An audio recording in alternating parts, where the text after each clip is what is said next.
a great honor. Thank you very much. Speaker Johnson, Vice President Vance, the First Lady of the United States,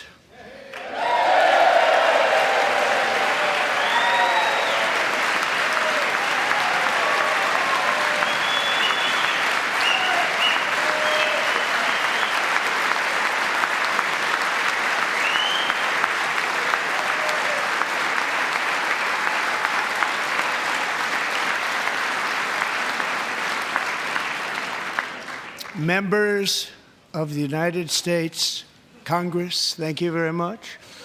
And to my fellow citizens, America is back.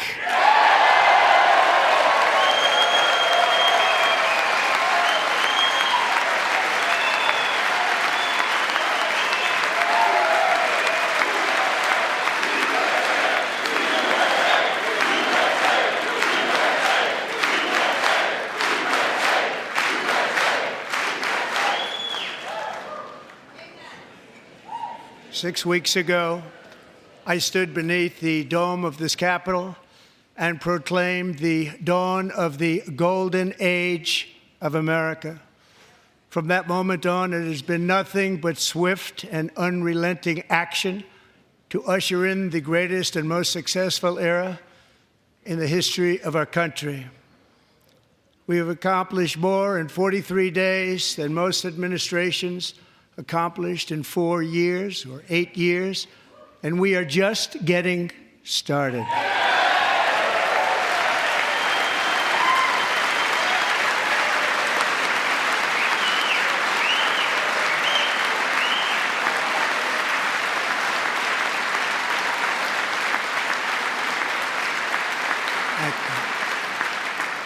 I return to this chamber tonight to report that America's momentum is back, our spirit is back, our pride is back, our confidence is back, and the American dream is surging bigger and better than ever before.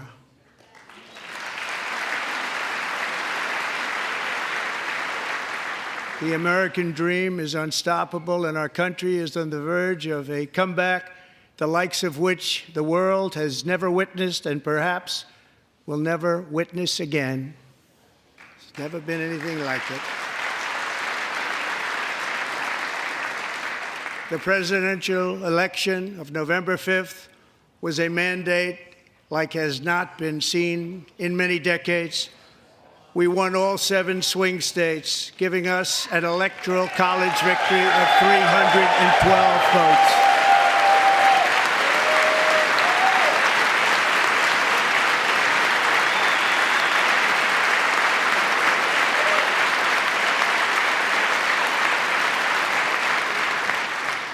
We won the popular vote by big numbers and won counties in our country.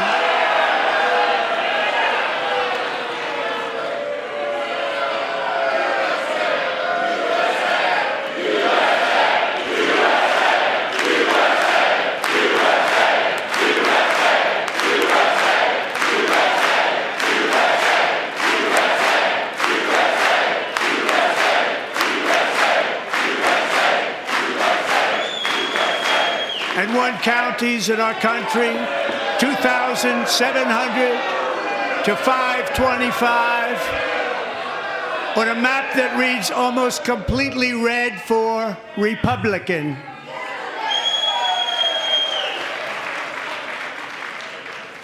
Now, for the first time in modern history, more Americans believe that our country is headed in the right direction than the wrong direction. In fact, it's an astonishing record, 27-point swing, the most ever.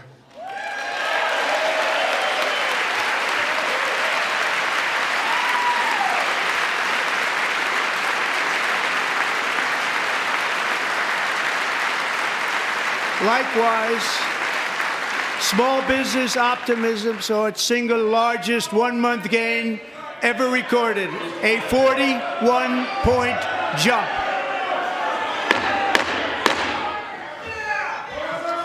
Members are directed to uphold and maintain decorum in the House and to cease any further disruptions. That's your warning.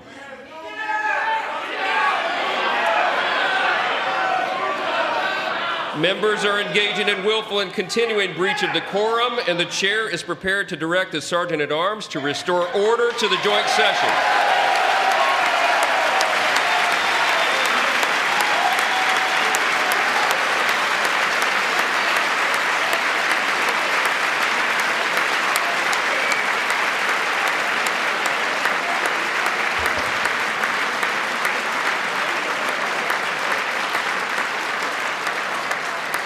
Mr. Green, take your seat.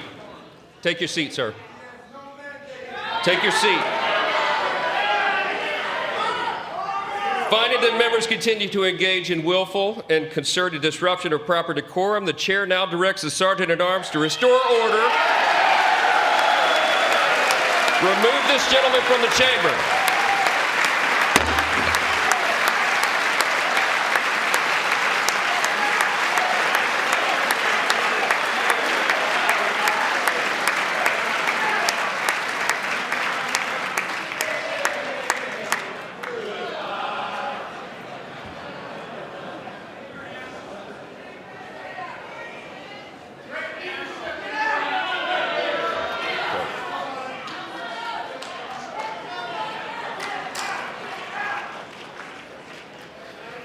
Members are directed to uphold and maintain decorum in the House. Mr. President, you continue. Thank you.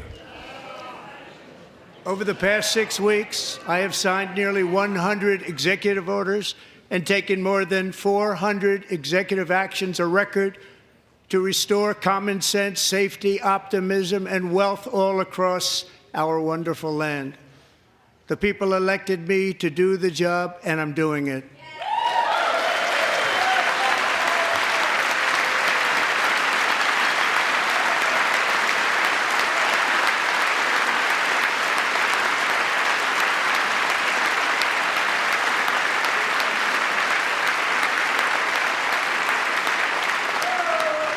In fact, it has been stated by many that the first month of our presidency, it's our presidency, is the most successful in the history of our nation.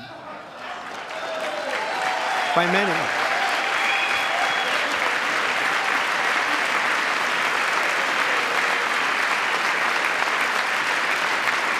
And what makes it even more impressive is that, do you know who number 2 is?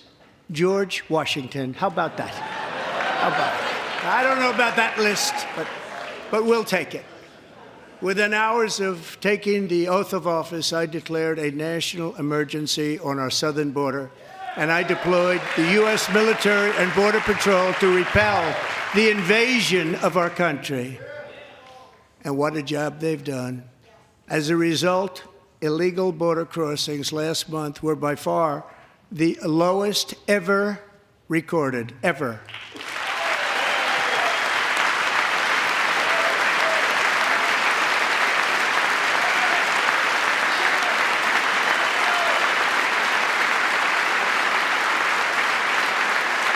They heard my words and they chose not to come. Much easier that way.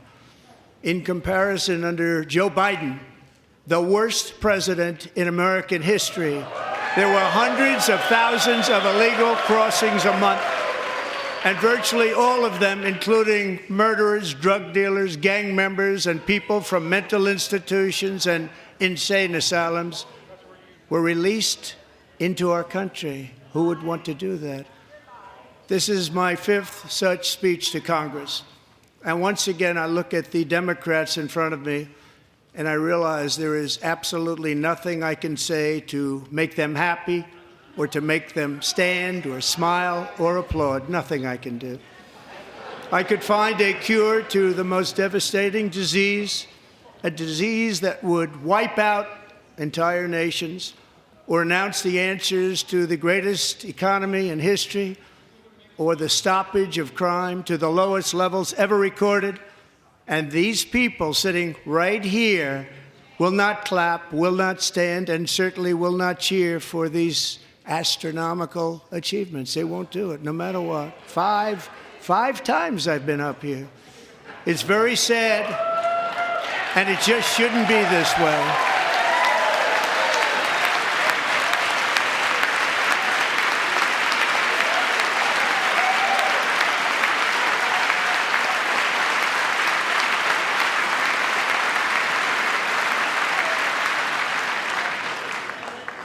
So Democrats sitting before me, for just this one night, why not join us in celebrating so many incredible wins for America? For the good of our nation, let's work together and let's truly make America great again.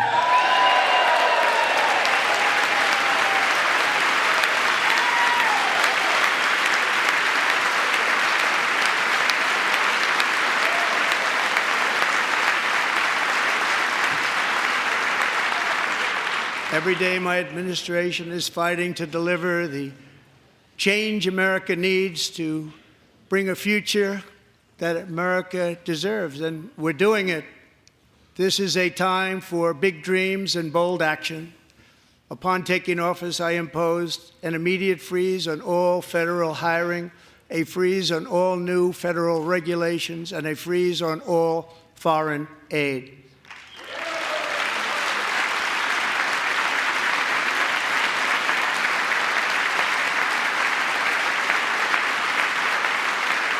I terminated the ridiculous Green New Scam. I withdrew from the unfair Paris Climate Accord, which was costing us trillions of dollars that other countries were not paying. I withdrew from the corrupt World Health Organization.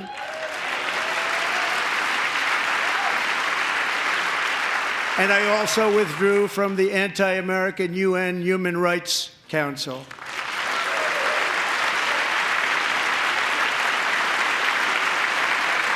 We ended all of Biden's environmental restrictions that were making our country far less safe and totally unaffordable. And importantly, we ended the last administration's insane electric vehicle mandate, saving our auto workers and companies from economic destruction.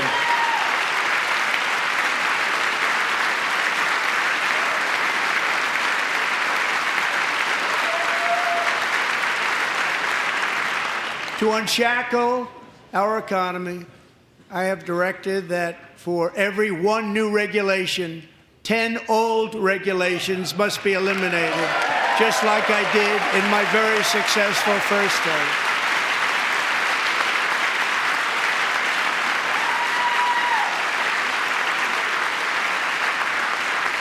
And in that first term, we set records on ending unnecessary rules and regulations like no other president had done before.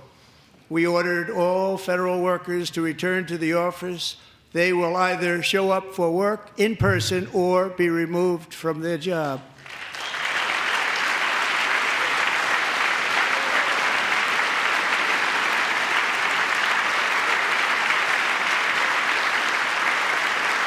And we have ended weaponized government where, as an example, a sitting president is allowed to viciously prosecute his political opponent, like me.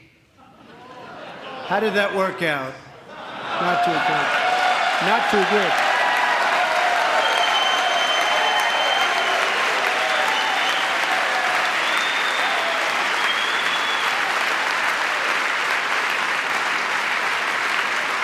And I have stopped all government censorship and brought back free speech in America. It's back.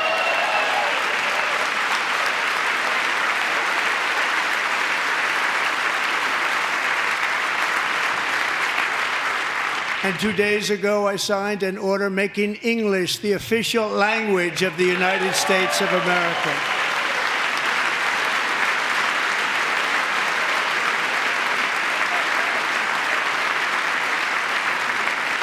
I renamed the Gulf of Mexico the Gulf of America.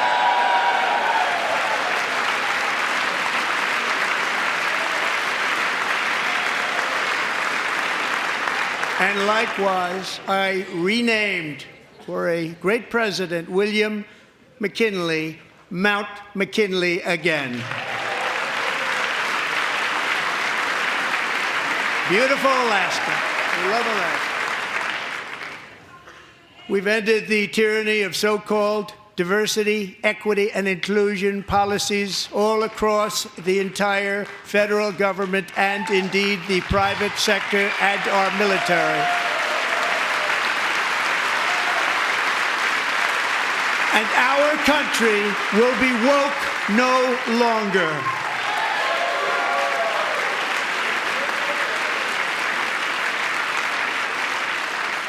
We believe that whether you are a doctor, an accountant, a lawyer, or an air traffic controller, you should be hired and promoted based on skill and competence, not race or gender. Very important.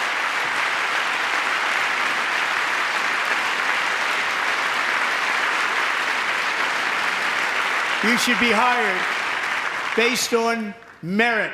And the Supreme Court, in a brave and very powerful decision, has allowed us to do so. Thank you. Thank you very much. Thank you. We have removed the poison of critical race theory from our public schools, and I signed an order making it the official policy of the United States government that there are only two genders, male and female.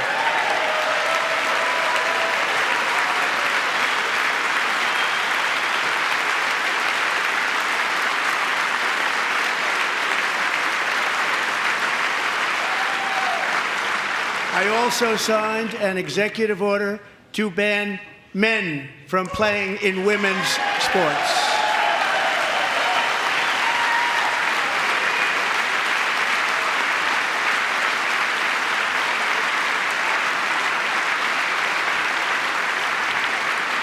Three years ago, Peyton McNabb was an all-star high school athlete, one of the best, preparing for a future in college sports. But when her girls' volleyball match was invaded by a male, he smashed the ball so hard in Peyton's face, causing traumatic brain injury, partially paralyzing her right side and ending her athletic career. It was a shot like she's never seen before. She's never seen anything like it. Peyton is here tonight in the gallery, and Peyton, from now on, schools will kick the men off the girls' team, or they will lose all federal funding.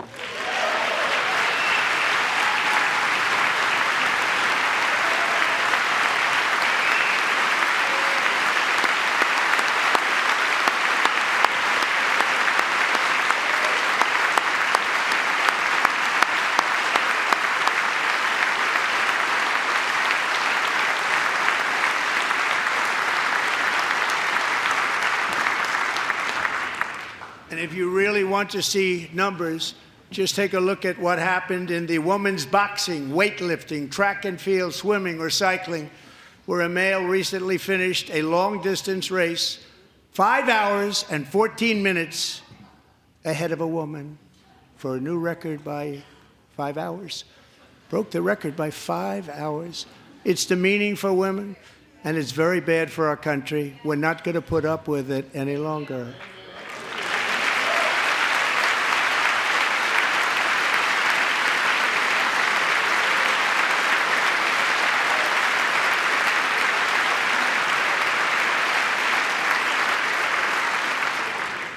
What I have just described is only a small fraction of the common sense revolution that is now, because of us, sweeping the entire world. Common sense has become a common theme, and we will never go back. Never. Never going to let that happen. Among my very highest priorities is to rescue our economy and get dramatic and immediate relief to working families. As you know, we inherited from the last administration an economic catastrophe and an inflation nightmare. Their policies drove up energy prices, pushed up grocery costs, and drove the necessities of life out of reach for millions and millions of Americans. They've never had anything like it. We suffered the worst inflation in 48 years, but perhaps even in the history of our country. They're not sure. As president, I'm fighting every day to reverse this damage and make America affordable again.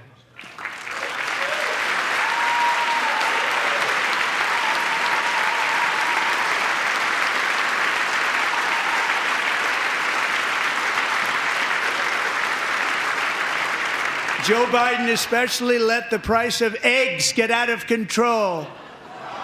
The egg price is out of control, and we're working hard to get it back down. Secretary, do a good job on that. You inherited a total mess from the previous administration.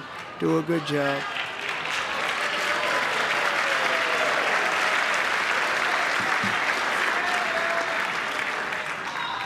A major focus of our fight to defeat inflation is rapidly reducing the cost of energy.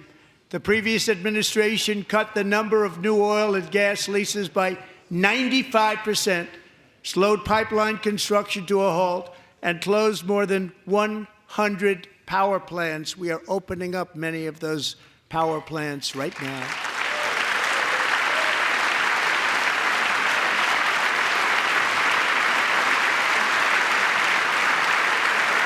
And frankly, we have never seen anything like it. That's why on my first day in office, I declared a national energy emergency. As you've heard me say many times, we have more liquid gold under our feet than any nation on earth, and by far. And now I fully authorize the most talented team ever assembled to go and get it. It's called Drill, Baby, Drill.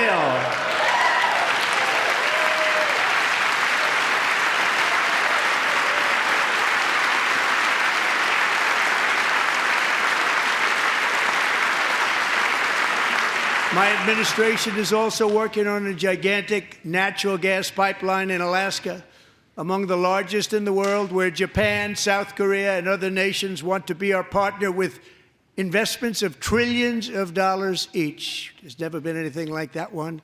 It will be truly spectacular. It's all set to go. The permitting is gotten.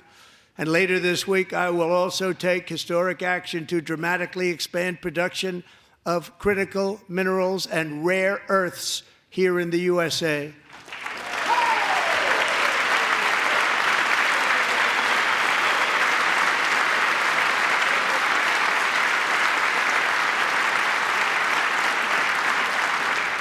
To further combat inflation, we will not only be reducing the cost of energy, but will be ending the flagrant waste of taxpayer dollars.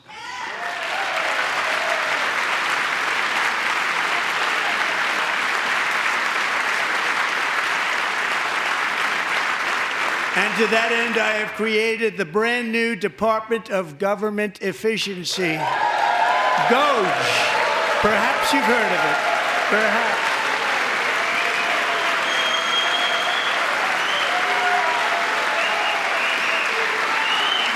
Which is headed by Elon Musk, who is in the gallery tonight.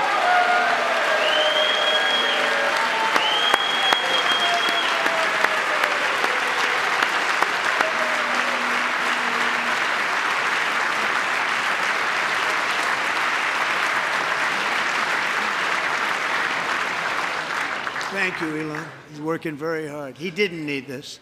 He didn't need this. Thank you very much. We appreciate it. Everybody here, even this side, appreciates it, I believe. They just don't want to admit that. Just listen to some of the appalling waste we have already identified. $22 billion from HHS to provide free housing and cars for illegal aliens. $45 million for diversity, equity, and inclusion scholarships in Burma. $40 million to improve the social and economic inclusion of sedentary migrants. Nobody knows what that is. $8 million to promote LGBTQI+ in the African nation of Lesotho, which nobody has ever heard of. $60 million for indigenous peoples and Afro-Colombian empowerment in Central America. $60 million. $8 million for making mice transgender. This is real. $32 million for a left-wing propaganda operation in Moldova. $10 million for male circumcision in Mozambique. $20 million for the Arab Sesame Street in the Middle East. It's a program, $20 million for a program. $1.9 billion to recently created Decarbonization of Homes Committee, headed up, and we know she's involved. Just at the last moment, the money was passed over by a woman named Stacey Abrams. Have you ever heard of her? A $3.5 million consulting contract for lavish fish monitoring. $1.5 million for voter confidence in Liberia. $14 million for social cohesion in Mali. $59 million for illegal alien hotel rooms in New York City. He's a real estate developer. He's done very well. $250,000 to increase vegan local climate action innovation in Zambia. $42 million for social and behavior change in Uganda. $14 million for improving public procurement in Serbia. $47 million for improving learning outcomes in Asia. Asia's doing very well with learning. I don't know what we're doing. We should use it ourselves. And $101 million for DEI contracts at the Department of Education. The most ever paid, nothing even like it. Under the Trump administration, all of these scams, and they're far worse, but I didn't think it was appropriate to talk about them. They're so bad. Many more have been found out and exposed and swiftly terminated by a group of very intelligent, mostly young people, headed up by Elon, and we appreciate it. We found hundreds of billions of dollars of fraud.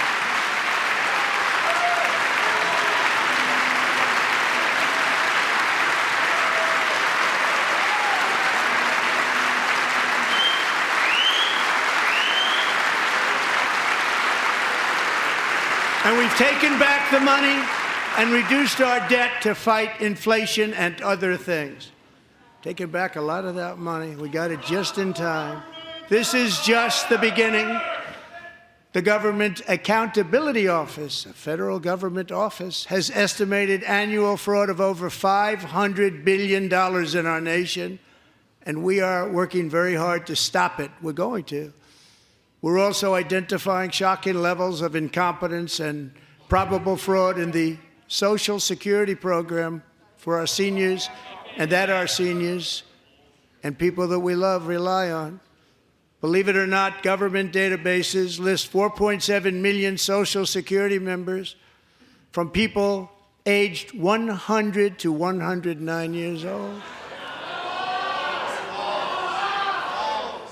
It lists 3.6 million people from ages 110 to 119. I don't know any of them. I know some people that are rather elderly, but not quite that elderly.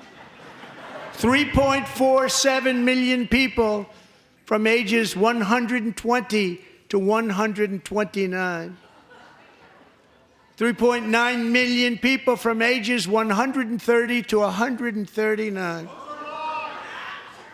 3.5 million people from ages 140 to 149. And money is being paid to many of them, and we're searching right now. In fact, Pam, good luck. Good luck. You're going to find it. But a lot of money is paid out to people because it just keeps getting paid, and nobody does, and it really hurts Social Security and hurts our country. 1.3 million people from ages 150 to 159, and over 130,000 people, according to the Social Security databases, are age over 160 years old. We have a healthier country than I thought, Bobby.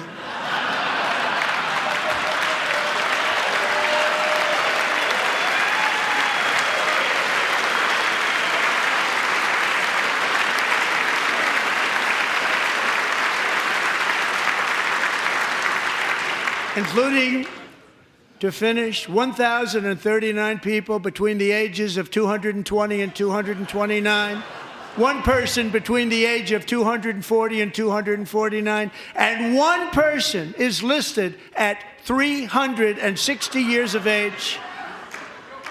More than 100 years older than our country. But we're going to find out where that money's going, and it's not going to be pretty. By slashing all of the fraud, waste, and theft we can find, we will defeat inflation, bring down mortgage rates, lower car payments and grocery prices, protect our seniors, and put more money in the pockets of American families.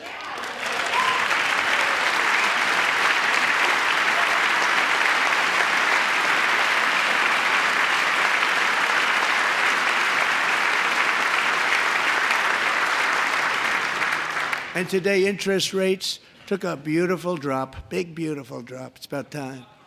And in the near future, I want to do what has not been done in 24 years, balance the federal budget. We're going to balance it.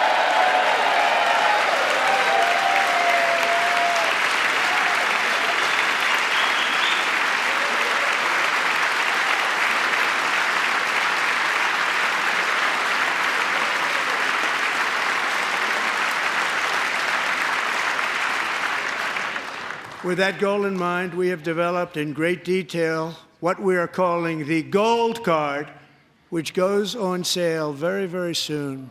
For $5 million, we will allow the most successful job-creating people from all over the world to buy a path to U.S. citizenship. It's like the green card, but better and more sophisticated.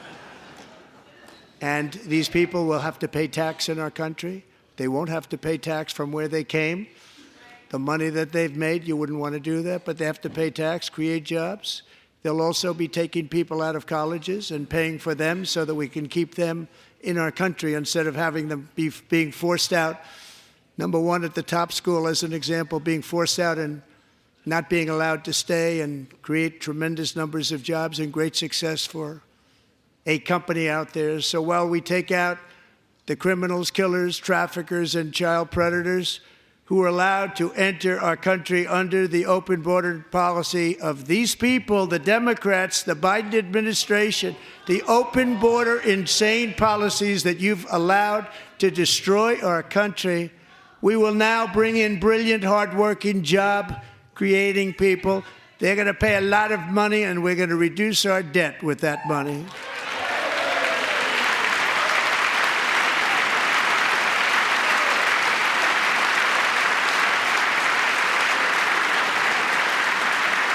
Americans have given us a mandate for bold and profound change. For nearly 100 years, the federal bureaucracy has grown until it has crushed our freedoms, ballooned our deficits, and held back America's potential in every possible way. The nation founded by pioneers and risk-takers now drowns under millions and millions of pages of regulations and debt. Approvals that should take 10 days to get instead take 10 years, 15 years, and even 20 years before you're rejected. Meanwhile, we have hundreds of thousands of federal workers who have not been showing up to work. My administration will reclaim power from this unaccountable bureaucracy, and we will restore true democracy to America again.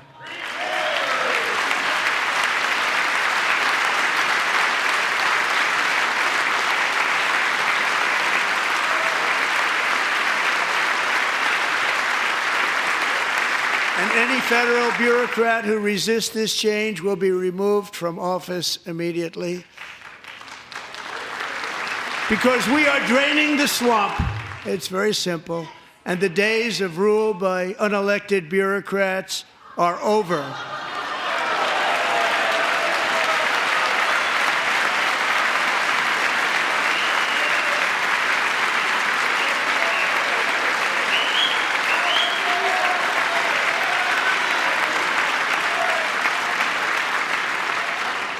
And the next phase of our plan to deliver the greatest economy in history is for this Congress to pass tax cuts for everybody. They're in there. They're waiting for you to vote. And I'm sure that the people on my right, I don't mean the Republican right, but my right here, I'm sure you're going to vote for those tax cuts, because otherwise I don't believe the people will ever vote you into office. So I'm doing you a big favor by telling you that. But I know this group is going to be voting for the tax cuts.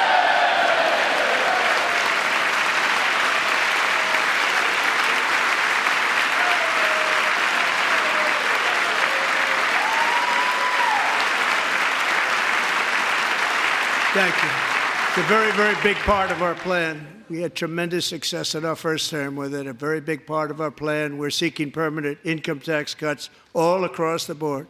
And to get urgently needed relief to Americans hit especially hard by inflation, I'm calling for no tax on tips, no tax on overtime, and no tax on Social Security benefits for our great seniors.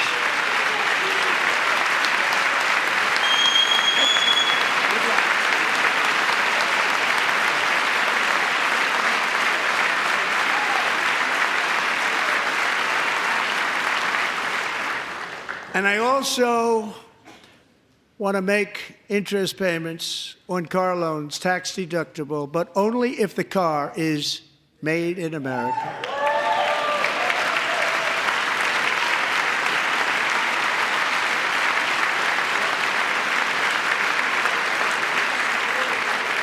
And by the way, we're going to have growth in the auto industry like nobody's ever seen. Plants are opening up all over the place. Deals are being made. Never seen. That's a combination of the election win and tariffs.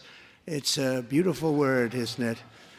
That, along with our other policies, will allow our auto industry to absolutely boom. It's going to boom. Spoke to the majors today, all three, the top people, and they're so excited. In fact, already numerous car companies have announced that they will be building massive automobile plants in America, with Honda just announcing a new plant in Indiana, one of the largest anywhere in the world.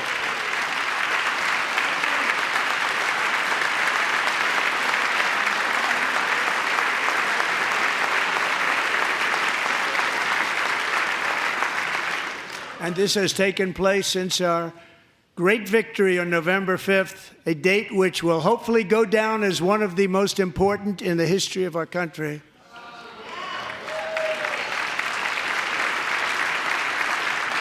In addition, as part of our tax cuts, we want to cut taxes on domestic production and all manufacturing. And just as we did before, we will provide 100% expensing. It will be retroactive to January 20th, 2025. And it was one of the main reasons why our tax cuts were so successful in our first term, giving us the most successful economy in the history of our country. First term. We had a great first term.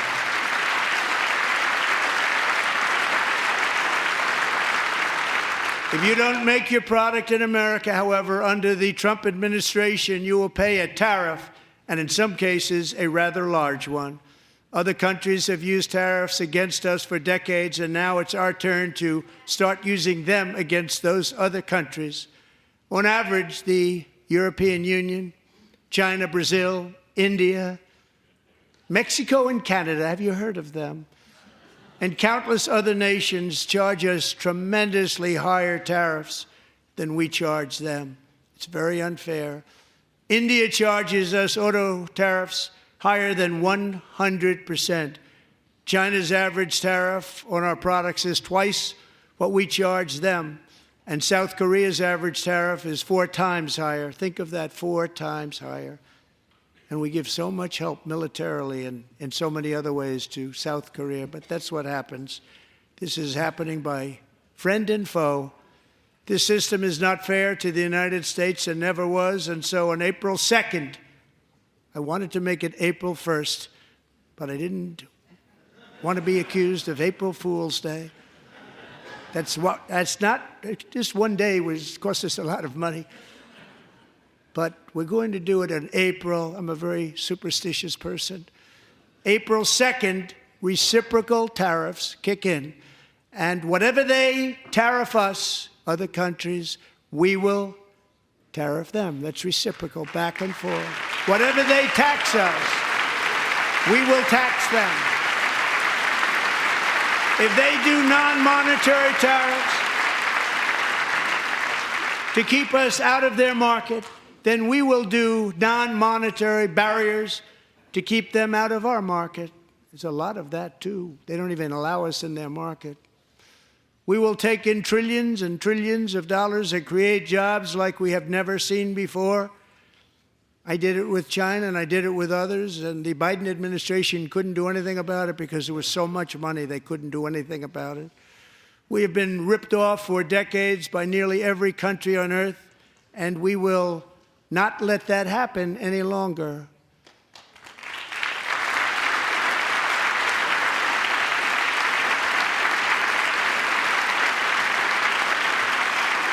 Much has been said over the last 3 months about Mexico and Canada, but we have very large deficits with both of them. But even more importantly, they've allowed fentanyl to come into our country at levels never seen before, killing hundreds of thousands of our citizens and many very young, beautiful people, destroying families.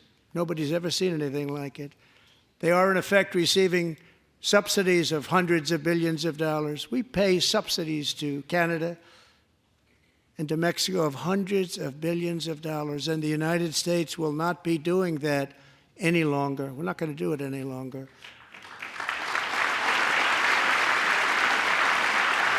Thanks to our America First policies we're putting into place, we have had $1.7 trillion of new investment in America in just the past few weeks. The combination of the election and our economic policies that people of SoftBank, one of the most brilliant anywhere in the world, announced a $200 billion investment. OpenAI and Oracle, Larry Ellison, announced $500 billion investment, which they wouldn't have done if Kamala had won. Apple announced $500 billion investment. Tim Cook called me. He said, I cannot spend it fast enough. It's going to be much higher than that, I believe. They'll be building their plants here instead of in China. And just yesterday, Taiwan Semiconductor, the biggest in the world, most powerful in the world, has a tremendous amount, 97% of the market, announced a $165 billion investment to build the most powerful chips on earth right here in the USA.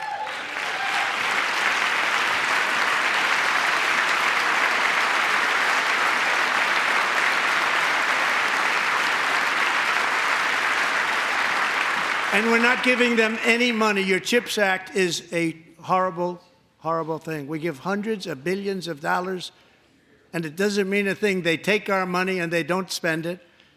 All that meant to them, we're giving them no money. All that was important to them was they didn't want to pay the tariffs, so they came and they're building, and many other companies are coming. We don't have to give them money. We just want to protect our businesses and our people. And they will come because they won't have to pay tariffs if they build in America. So it's very amazing. You should get rid of the CHIP Act, and whatever's left over, Mr. Speaker, you should use it to reduce debt or any other reason you want to.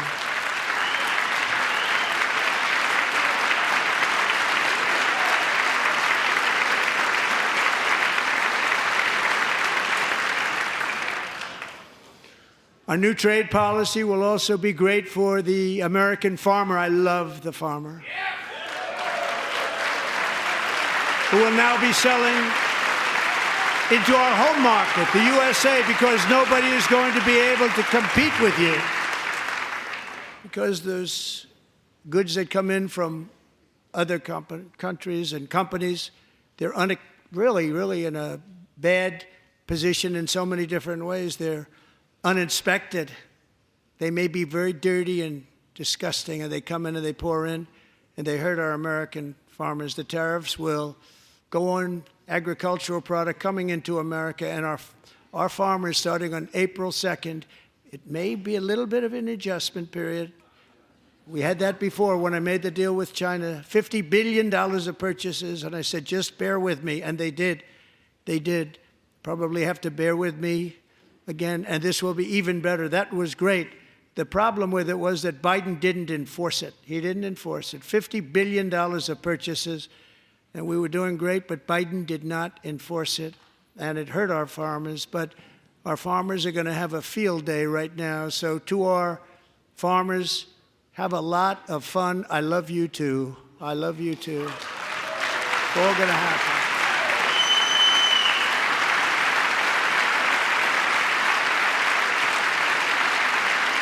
And I have also imposed a 25% tariff on foreign aluminum, copper, lumber, and steel, because if we don't have, as an example, steel and lots of other things, we don't have a military, and frankly, we just won't have a country very long. Here today is a proud American steelworker, fantastic person from Decatur, Alabama, Jeff Denard. Has been working at the same steel plant for 27 years in a job that has allowed him to serve as the captain of his local volunteer fire department, raise 7 children with his beautiful wife, Nicole, and over the years provide a loving home for more than 40 foster children. So great, Jeff.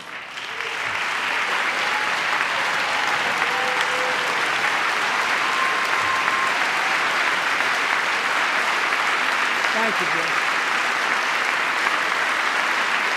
Thank you, Jeff.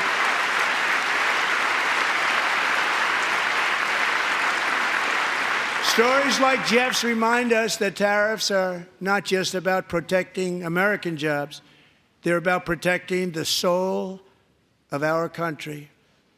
Tariffs are about making America rich again and making America great again, and it's happening, and it will happen rather quickly. There'll be a little disturbance, but we're okay with that. It won't be much. No, you're not. Oh. And look where Biden took us. Very low, the lowest we've ever been. Jeff, I want to thank you very much. And I also want to recognize another person who has devoted herself to foster care community. She works so hard on it. A very loving person, our magnificent First Lady of the United States.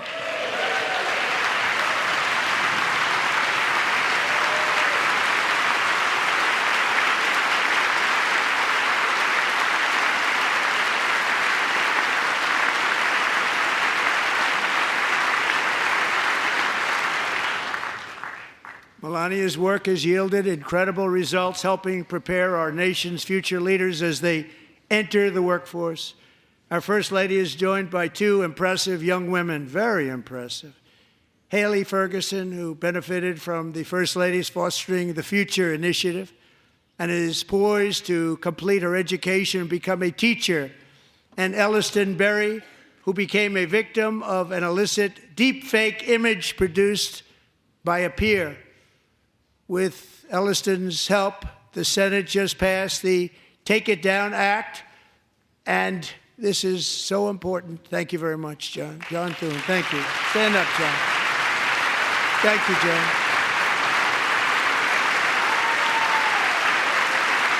Thank you all very much.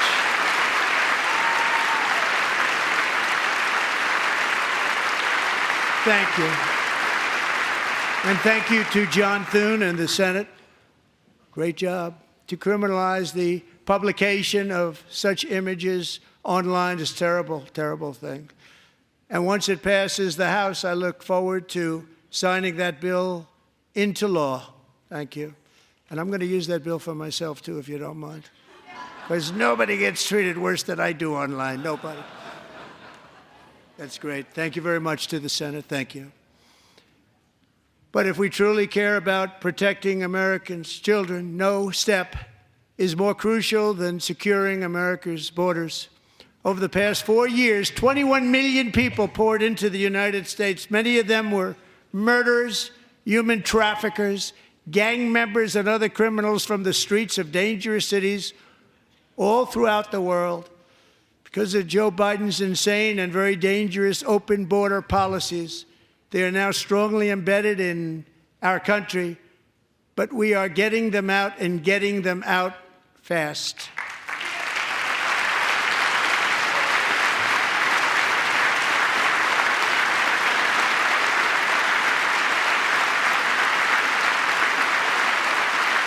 And I want to thank Tom Homan and Christy. I want to thank you and Paul of Border Patrol. I want to thank you. What a job they've all done. Everybody, Border Patrol, ICE, law enforcement in general is incredible. We have to take care of our law enforcement. Have to.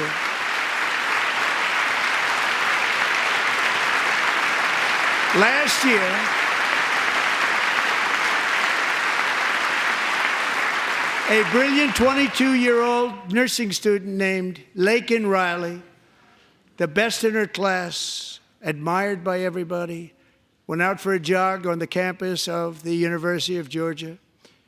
That morning, Laken was viciously attacked, assaulted, beaten, brutalized, and horrifically murdered.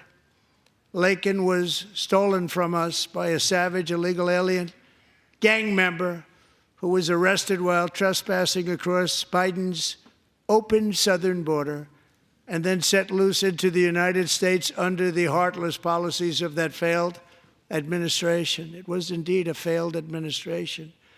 He had then been arrested and released in a Democrat-run sanctuary city, a disaster, before ending the life of this beautiful young angel. With us this evening are Laken's beloved mother, Allison, and her sister, Lauren.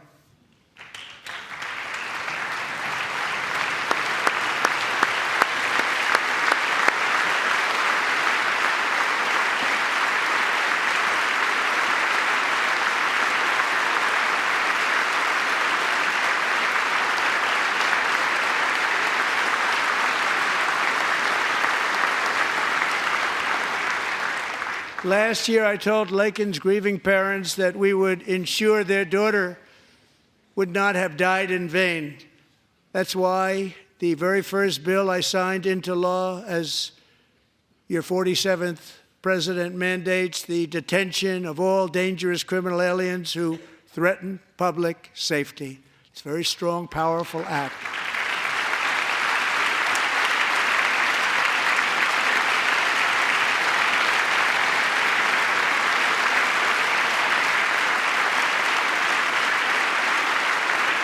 It's called the Laken Riley Act. So Allison and Lauren, America will never, ever forget our beautiful Laken Hope Riley.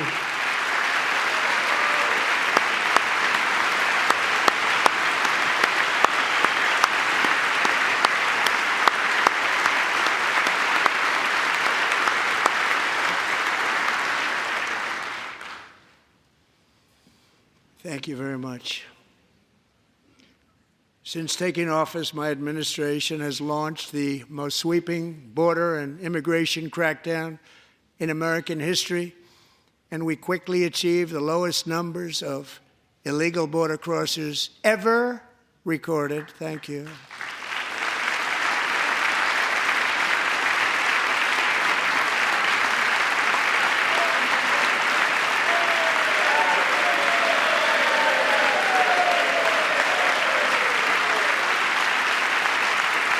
The media and our friends in the Democrat Party kept saying we needed new legislation, we must have legislation to secure the border. But it turned out that all we really needed was a new president.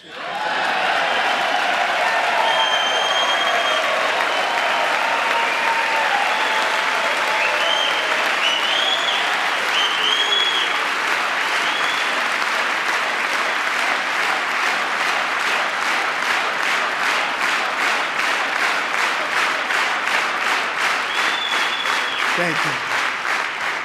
Joe Biden didn't just open our borders, he flew illegal aliens over them to overwhelm our schools, hospitals, and communities throughout the country. Entire towns like Aurora, Colorado, and Springfield, Ohio, buckled under the weight of the migrant occupation and corruption like nobody's ever seen before. Beautiful towns destroyed. Now, just as I promised in my inaugural address, we are achieving the great liberation of America.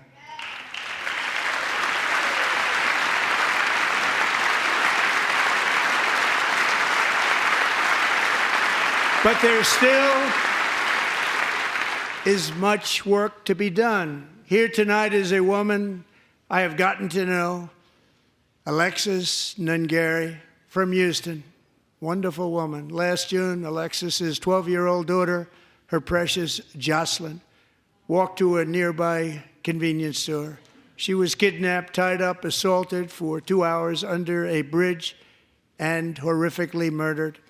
Arrested and charged with this heinous crime are two illegal alien monsters from Venezuela, released into America by the last administration through their ridiculous open border.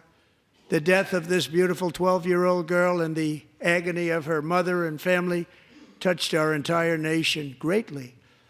Alexis, I promised that we would always remember your daughter, your magnificent daughter, and earlier tonight I signed an order keeping my word to you. One thing I have learned about Jocelyn is that she loved animals so much. She loved nature.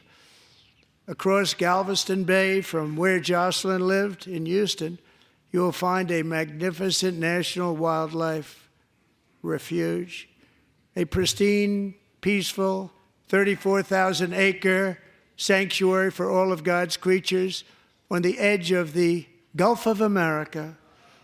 Alexis, moments ago, I formally renamed that refuge in loving memory of your beautiful daughter, Jocelyn.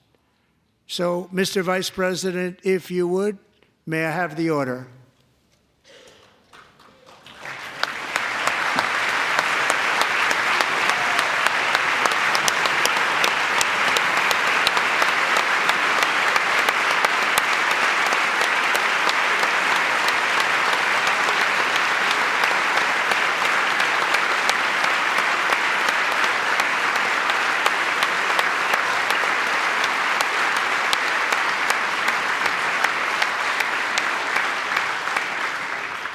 Thank you very much. All three savages charged with Jocelyn and Lakin's murders were members of the Venezuelan prison gang, the toughest gang, they say, in the world, known as Tren de Aragua. 2 weeks ago, I officially designated this gang, along with MS-13 and the bloodthirsty Mexican drug cartels, as foreign terrorist organizations.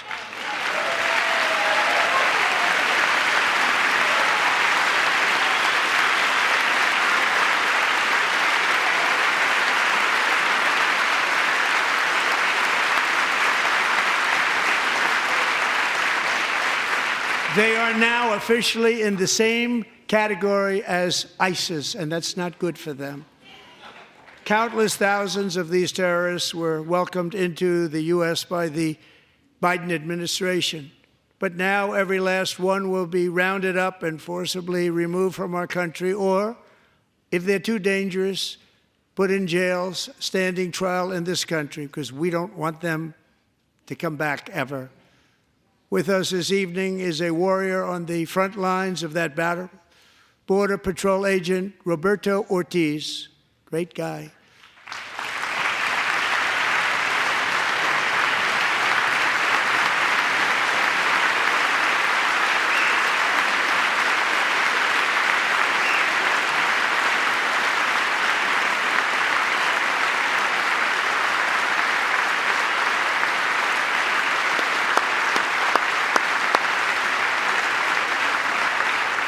In January, Roberto and another agent were patrolling by the Rio Grande near an area known as Cartel Island. Doesn't sound too nice to me. When heavily armed gunmen started shooting at them, Roberto saw that his partner was totally exposed, at great danger, and he leapt into action, returning fire and providing crucial seconds for his fellow agent to seek safety, just barely. I have some of the prints of that event, and it was not good. Agent Ortiz, we salute you for your great courage and for your line of fire that you took and for the bravery that you showed. We honor you, and we will always honor you. Thank you, Roberto, very much.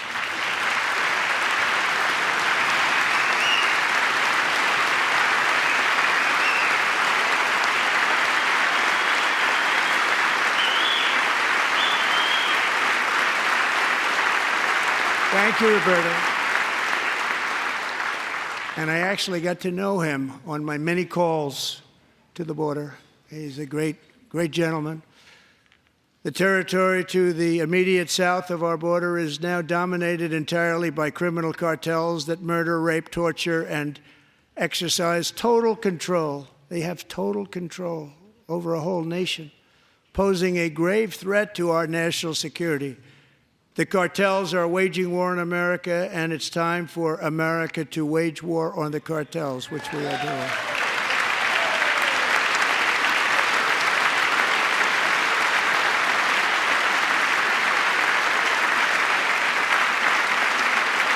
Five nights ago, Mexican authorities, because of our tariff policies being imposed on them, think of this, handed over to us 29 of the biggest cartel leaders in their country. That has never happened before. They want to make us happy. First time ever. But we need Mexico and Canada to do much more than they've done, and they have to stop the fentanyl and drugs pouring into the USA. They're going to stop it. I have sent Congress a detailed funding request laying out exactly how we will eliminate these threats to protect our homeland and complete the largest deportation operation in American history, larger even than current record holder President Dwight D. Eisenhower, a moderate man, but someone who believed very strongly in borders. Americans expect Congress to send me this funding without delay so I can sign it into law. So, Mr. Speaker, John Thune, both of you, I hope you're going to be able to do that, Mr. Speaker. Thank you. Mr. Leader, thank you. Thank you very much. And let's get it to me. I'll sign it so fast, you won't even believe it.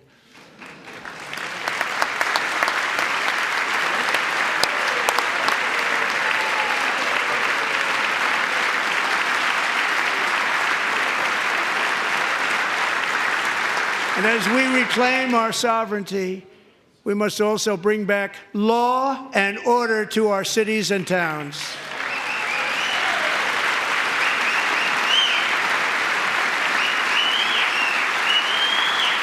In recent years, our justice system has been turned upside down by radical left lunatics.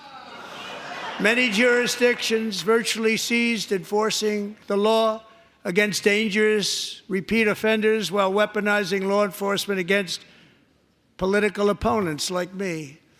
My administration has acted swiftly and decisively to restore fair, equal, and impartial justice under the constitutional rule of law, starting at the FBI and the DOJ. Pam, good luck.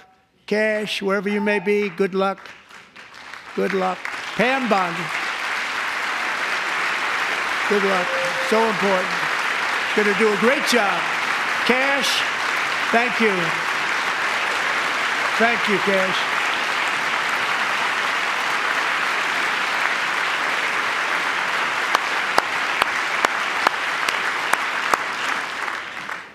They've already started very strong. They're going to do a fantastic job. You're going to be very proud of them. We're also once again giving our police officers the support, protection, and respect they so dearly deserve. They have to get it. They have such a hard, dangerous job, but we're going to make it less dangerous. The problem is the bad guys don't respect the law, but they're starting to respect it, and they soon will respect it. This also includes our great fire departments throughout the country. Our firemen and women are unbelievable people, and we'll never forget them. And besides that, they voted for me in record numbers, so I have no choice.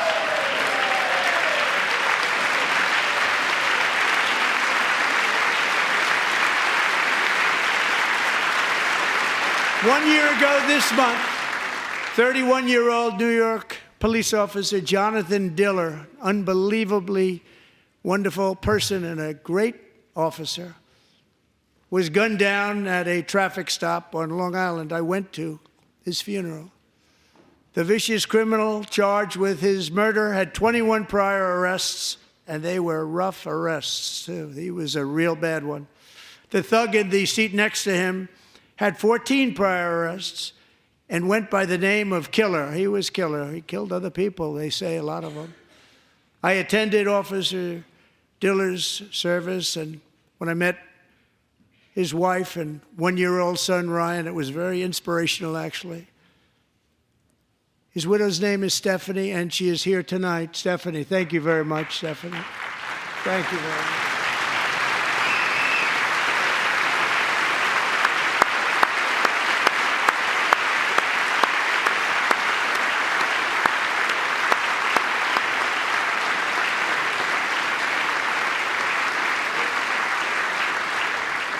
Stephanie, we're going to make sure that Ryan knows his dad was a true hero, New York's finest, and we're going to get these cold-blooded killers and repeat offenders off our streets, and we're going to do it fast. Got to stop it. They get out with 28 arrests. They push people into subway trains. They hit people over the head, back of the head with baseball bats. We got to get them out of here. I've already signed an executive order requiring a mandatory death penalty for anyone who murders a police officer, and tonight I'm asking Congress to pass that policy into permanent law.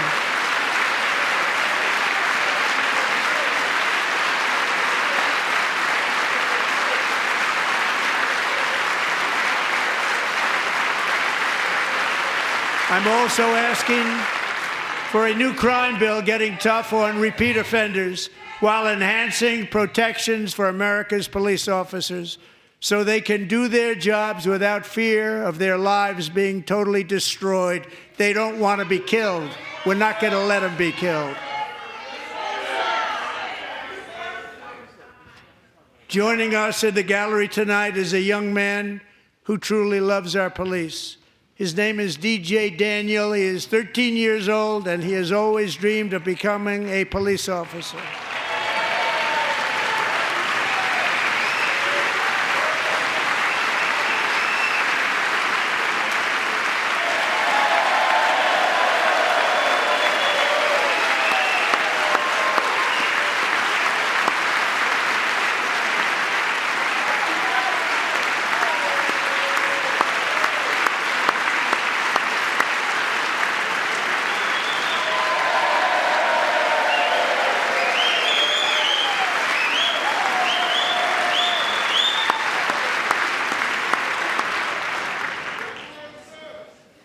But in 2018, DJ was diagnosed with brain cancer. The doctors gave him 5 months at most to live. That was more than 6 years ago.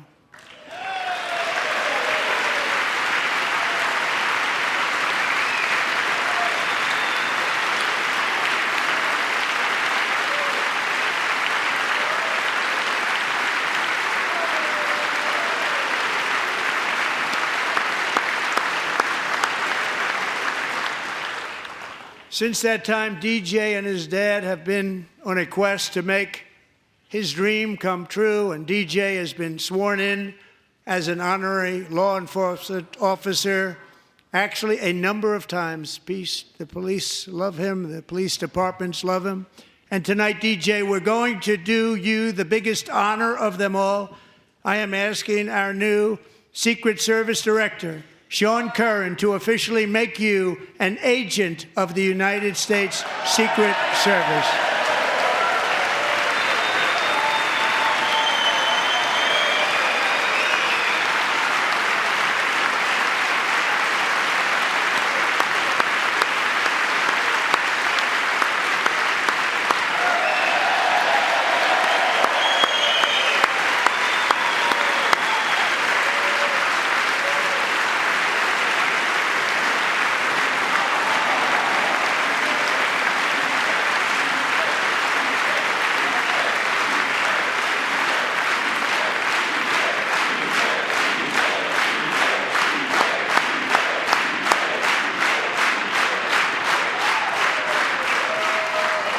Thank you, DJ. DJ's doctors believe his cancer likely came from a chemical he was exposed to when he was younger. Since 1975, rates of child cancer have increased by more than 40%. Reversing this trend is one of the top priorities for our new presidential commission to make America healthy again, chaired by our new Secretary of Health and Human Services, Robert F. Kennedy, Jr.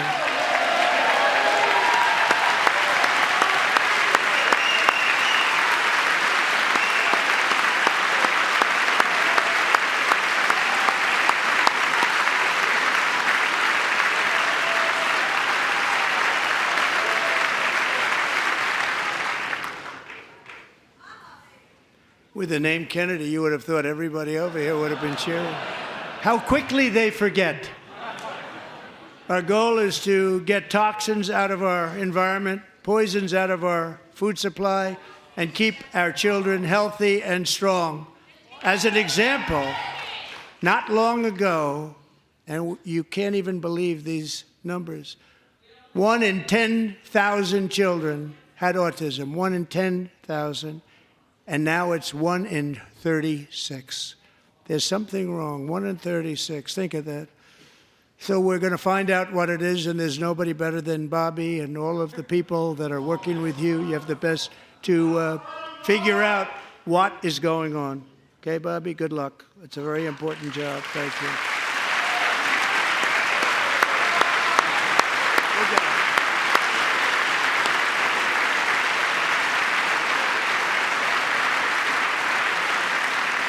Thank you. My administration is also working to protect our children from toxic ideologies in our schools. A few years ago, January Littlejohn and her husband discovered that their daughter's school had secretly socially transitioned their 13-year-old little girl. Teachers and administrators conspired to deceive January and her husband while encouraging her daughter to use a new name and pronouns. They, them pronoun, actually, all without telling January, who is here tonight and is now a courageous advocate against this form of child abuse. January, thank you. Thank you. Thank you very much.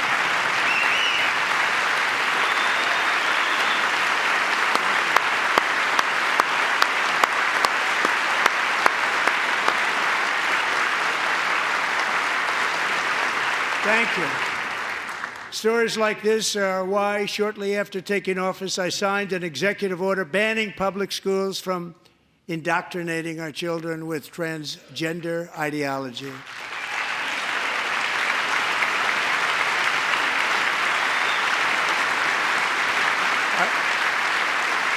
I also signed an order to cut off all taxpayer funding to any institution that engages in the sexual mutilation of our youth.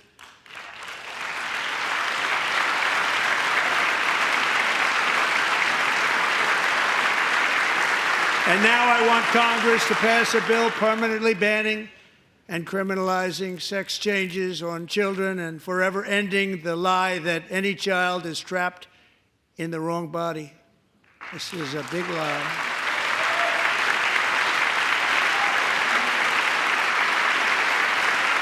And our message to every child in America is that you are perfect exactly the way God made you.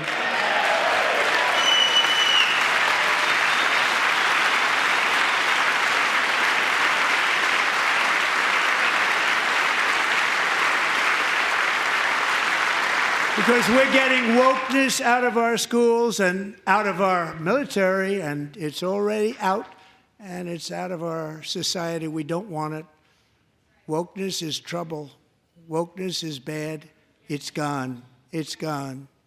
And we feel so much better for it, don't we? Don't we feel better?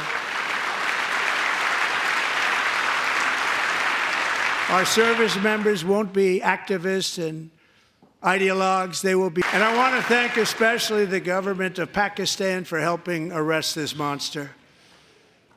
This was a very momentous day for those 13 families who I actually got to know very well, most of them, whose children were murdered, and the many people that were so badly, over 42 people, so badly injured on that fateful day in Afghanistan. What a horrible day. Such incompetence was shown that when Putin saw what happened, I guess he said, wow, maybe this is my chance. That's how bad it was. Should have never happened. Grossly incompetent people. I spoke to many of the parents and loved ones, and they're all in our hearts tonight. Just spoke to them on the phone. We had a big call. Every one of them called, and everybody was on the line, and they did nothing but cry with happiness. They were very happy, as happy as you can be under those circumstances. Their child, brother, sister, son, daughter was killed for no reason whatsoever.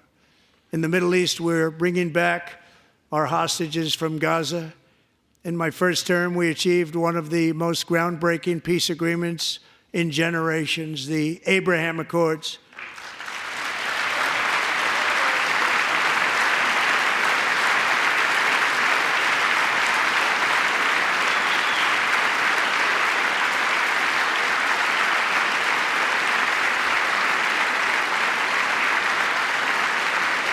And now we're going to build on that foundation to create a more peaceful and prosperous future for the entire region. A lot of things are happening in the Middle East. People have been talking about that so much lately with everything going on with Ukraine and Russia. But a lot of things are happening in the Middle East. It's a rough neighborhood, actually. I'm also working tirelessly to end the savage conflict in Ukraine. Millions of Ukrainians and Russians have been needlessly killed or wounded in this horrific and brutal conflict with no end in sight. The United States has sent hundreds of billions of dollars to support Ukraine's defense with no security, with no anything.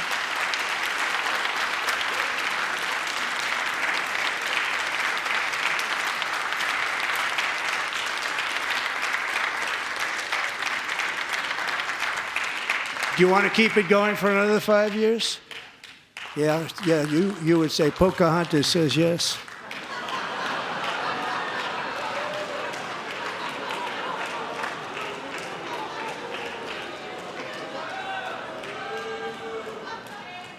"2,000 people are being killed every single week. More than that. They're Russian young people. They're Ukrainian young people. They're not Americans. But I want it to stop. Meanwhile, Europe has sadly spent more money buying Russian oil and gas than they have spent on defending Ukraine, by far. Think of that. They've spent more buying Russian oil and gas than they have defending. And we've spent perhaps $350 billion, like taking candy from a baby. That's what happened. And they've spent $100 billion. What a difference that is. And we have an ocean separating us, and they don't. But we're getting along very well with them, and lots of good things are happening. Biden has authorized more money in this fight than Europe has spent by billions and billions of dollars. It's hard to believe that they wouldn't have stopped it and said at some point, come on, let's equalize. You got to be equal to us. But that didn't happen. Earlier today, I received an important letter from President Zelensky of Ukraine. The letter reads, Ukraine is ready to come to the negotiating table as soon as possible to bring lasting peace closer. Nobody wants peace more than the Ukrainians, he said. My team and I stand ready to work under President Trump's strong leadership to get a peace that lasts. We do really value how much America has done to help Ukraine maintain its sovereignty and independence. Regarding the agreement on minerals and security, Ukraine is ready to sign it at any time that is convenient for you. I appreciate that he sent this letter, just got it a little while ago. Simultaneously, we've had serious discussions with Russia and have received strong signals that they are ready for peace. Wouldn't that be beautiful? Wouldn't that be beautiful?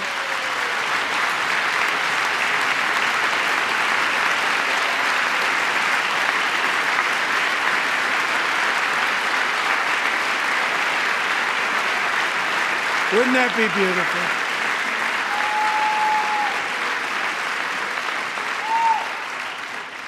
It's time to stop this madness. It's time to halt the killing It's time to end this senseless war. If you want to end wars, you have to talk to both sides. Nearly 4 years ago, amid rising tensions, a history teacher named Mark Fogel was detained in Russia and sentenced to 14 years in a penal colony. Rough stuff. The previous administration barely lifted a finger to help him. They knew he was innocent, but they had no idea where to begin. But last summer, I promised his 95-year-old mother, Malphine, that we would bring her boy safely back home. After 22 days in office, I did just that, and they are here tonight.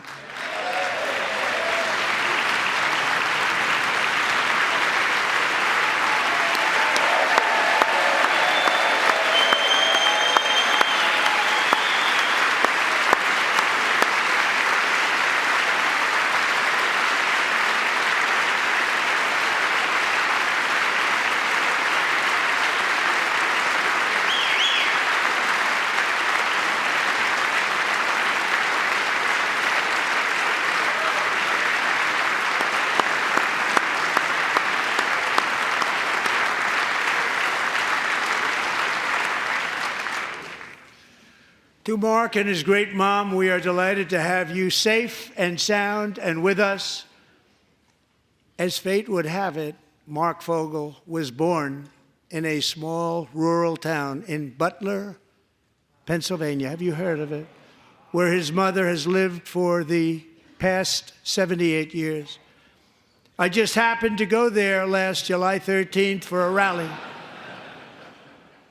That was not pleasant.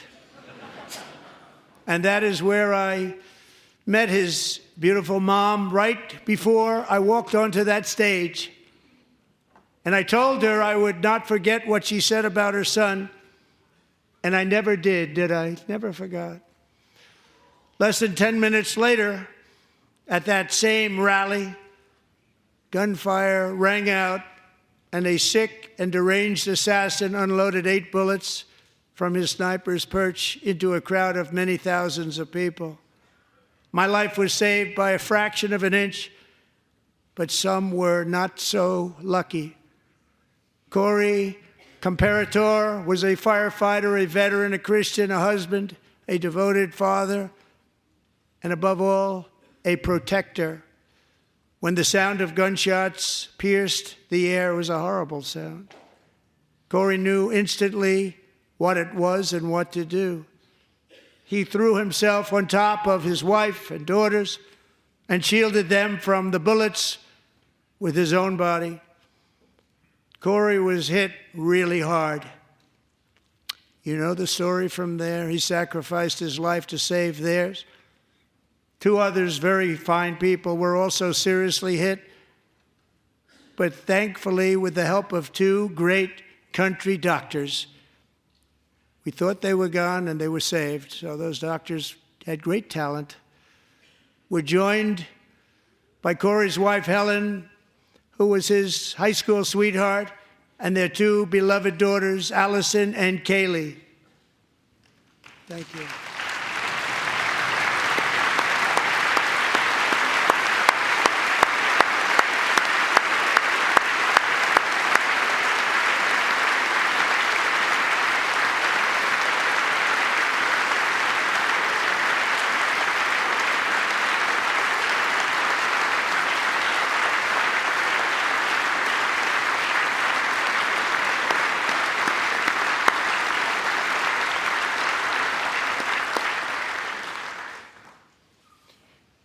To Helen, Allison, and Kaylee, Corey is looking down on his 3 beautiful ladies right now, and he is cheering you on. He loves you. He is cheering you on. Corey was taken from us much too soon, but his destiny was to leave us all with a shining example of the selfless devotion of a true American patriot. It was love like Corey's that built our country, and it's love like Corey's that is going to make our country more majestic than ever before. I believe that my life was saved that day in Butler for a very good reason. I was saved by God to make America great again. I believe that. Thank you. Thank you.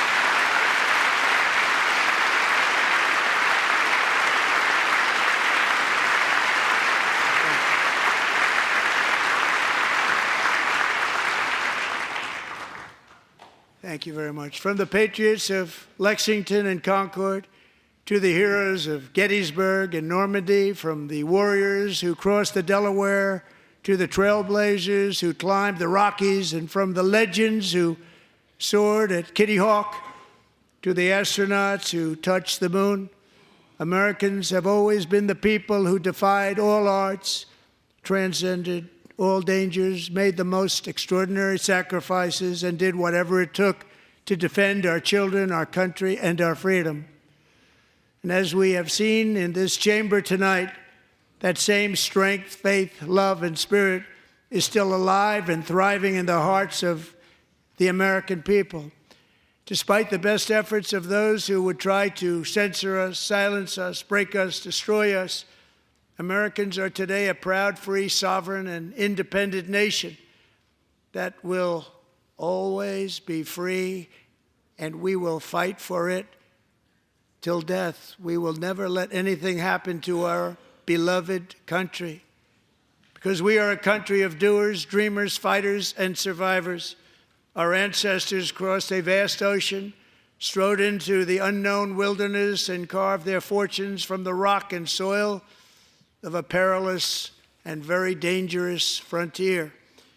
They chased our destiny across a boundless continent. They built the railroads, laid the highways, and graced the world with American marvels like the Empire State Building, the mighty Hoover Dam, and the towering Golden Gate Bridge. They lit the world with electricity, broke free of the force of gravity, fired up the engines of American industry, vanquished the communists, fascists, and Marxists all over the world, and gave us countless modern wonders sculptured out of iron, glass, and steel. We stand on the shoulders of these pioneers who won and built the modern age, these workers who poured their sweat into the skylines of our cities, these warriors who shed their blood on fields of battle and gave everything they had for our rights and for our freedom. Now it is our time to take up the righteous cause of American liberty. And it is our turn to take America's destiny into our own hands and begin the most thrilling days in the history of our country. This will be our greatest era. With God's help, over the next 4 years, we are going to lead this nation even higher, and we are going to forge the freest, most advanced, most dynamic, and most dominant civilization ever to exist on the face of this earth. We are going to create the highest quality of life, build the safest and wealthiest and healthiest and most vital communities anywhere in the world. We are going to conquer the vast frontiers of science, and we are going to lead humanity into space and plant the American flag on the planet Mars and even far beyond.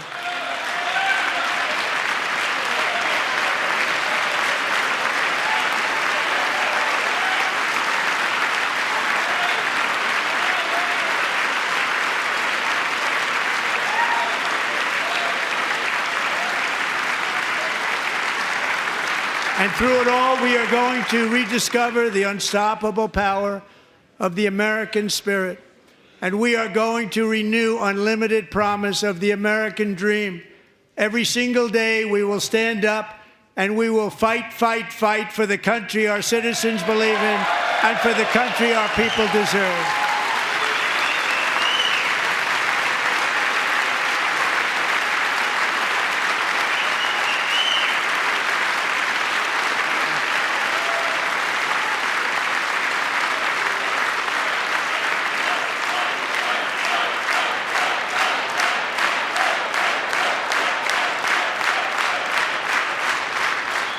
My fellow Americans, get ready for an incredible future, because The golden age of America has only just begun. It will be like nothing that has ever been seen before. Thank you, God bless you, and God bless America.